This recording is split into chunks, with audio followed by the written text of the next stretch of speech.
Assalamualaikum warahmatullahi wabarakatuh, Sampurasun. Halo, apa kabar buat sahabat dimanapun kalian berada? Semoga selalu ada dalam lindungan Gusti Allah.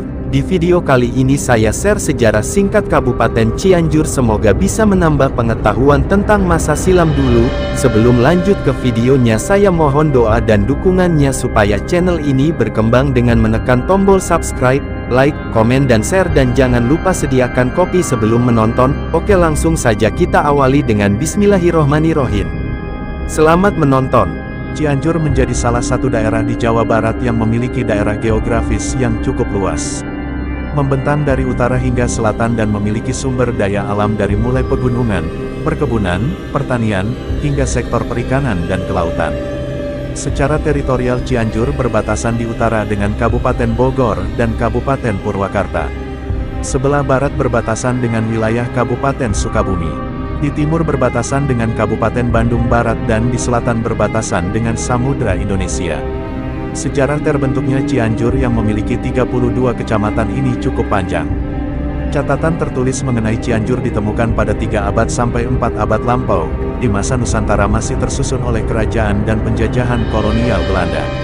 Merangkum dari berbagai literasi termasuk catatan sejarah resmi yang ada di pemerintah daerah Kabupaten Cianjur, sekitar tanggal 12 Juli tahun 1677, Raden Wiratanu putra dari Raden Wangsagoparana dalam Sagara Herang, mengemban tugas untuk mempertahankan daerah Cimapak dari kekuasaan kolonial Belanda. Upaya Raden Wiratanu untuk mempertahankan daerah ini juga erat kaitannya dengan desakan Belanda VOC, saat itu yang ingin mencoba menjalin kerjasama dengan Sultan Mataram Amangkurat I. Apalagi sejak tahun 1614 daerah Gunung Gede dan Gunung Pangrango ada di bawah Kesultanan Mataram, namun sikap patriotik Amangkurat I yang tidak mau bekerja sama dengan Belanda mengakibatkan ia harus rela meninggalkan keraton tanggal 12 Juli tahun 1677. Kejadian itu menunjukkan bahwa setelah itu Mataram terlepas dari wilayah kekuasaannya. Sekitar pertengahan abad ke-17 ada perpindahan rakyat dari Sagara Herang yang mencari tempat baru di pinggir sungai untuk bertani dan bermukim. Babakan atau kampung mereka dinamakan menurut nama sungai di mana pemukiman itu berada. Seiring dengan itu Raden Jajasasana putra Arya Wangsagoparana dari Talaga, keturunan Sunan Talaga, terpaksa meninggalkan Talaga karena masuk agama Islam. Sedangkan para Sunan Talaga waktu itu masih kuat memeluk agama Hindu. Raden Arya Wangsagoparana kemudian mendirikan nagari Sagara Herang dan menyebarkan agama Islam ke daerah sekitarnya. Sementara itu Cikundul yang sebelumnya hanyalah merupakan subnagari menjadi ibu nagari tempat permukiman rakyat Jajasasana.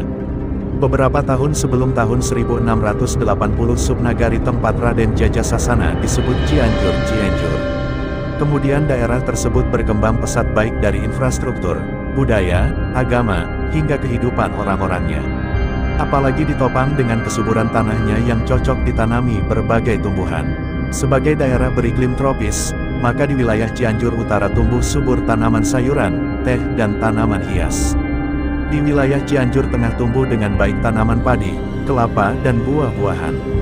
Sedangkan di wilayah Cianjur Selatan tumbuh tanaman palawija, perkebunan teh, karet, aren, coklat, kelapa serta tanaman buah-buahan. Catatan di Dinas Arsip Kabupaten Cianjur menuliskan, jika saat pergi keluar meninggalkan Talaga, Raden Jajasasana putra Raden Arya Wangsagoparana dari Talaga keturunan Sunan Talaga, membawa 100 cacah rakyat. Dia ditugaskan untuk membuka wilayah baru yang bernama Cikundul. Berjalannya waktu, Raden Jajasasana kemudian berhasil menahan serangan dari pasukan Banten dalam mempertahankan wilayah yang dibangunnya tersebut.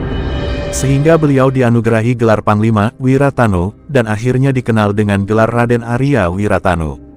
Dia kemudian mendirikan nagari Sagara Herang dan menyebarkan agama Islam ke daerah sekitarnya.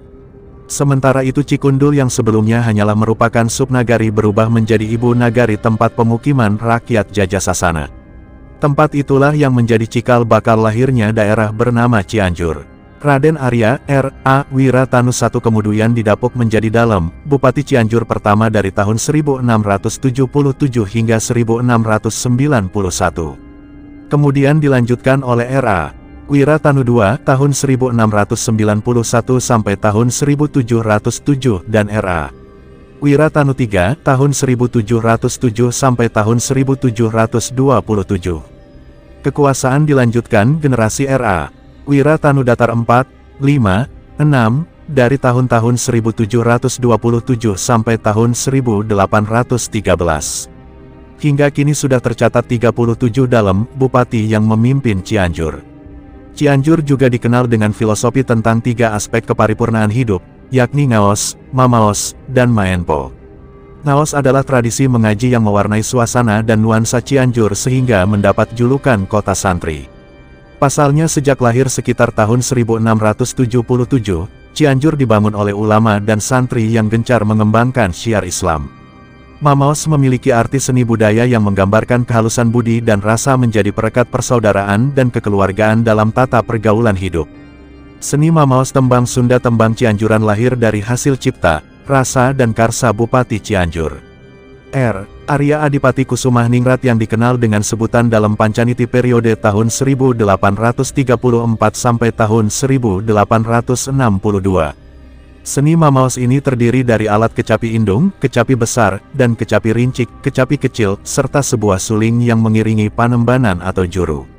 Pada umumnya syair Mamaos ini lebih banyak mengungkapkan puji-pujian akan kebesaran Tuhan dengan segala hasil ciptaannya. Sedangkan Maenpo adalah seni bela diri pencaksilat yang menggambarkan keterampilan dan ketangguhan. Pencipta Maenpo ini adalah Raden Jajaperbata atau dikenal dengan nama Raden Haji Ibrahim. Aliran ini mempunyai ciri permainan rasa yaitu sensitivitas atau kepekaan yang mampu membaca segala gerak lawan ketika anggota badan saling bersentuhan. Pada seni bela diri Maenpo dikenal ilmu liliwatan, penghindaran, dan pepuhan pukulan.